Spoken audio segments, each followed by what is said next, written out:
నిత్య పద్య నైవేద్యం మంచి మాటకు మంచి పద్యం 33 సేకరణ పద్య రచన సహజ కవి డాక్టర్ రైనాల మల్లేశ్వరరావు తెనాలి గానం గాన కళారత్న శ్రీ వెంపటి సత్యనారాయణ తెనాలి మంచి మాట సమాజాన్ని మార్చాలంటే ముందుగా నువ్వు మారాలి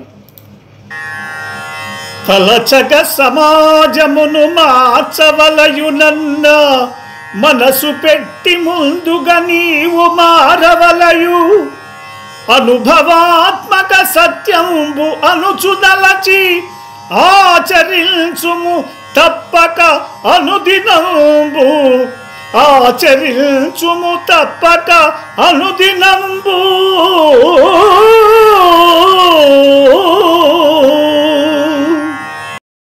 ఈ ప్రోగ్రాంపై మీ యొక్క అభిప్రాయాన్ని లైక్ చేసి కామెంట్ రూపంలో తెలియజేయండి।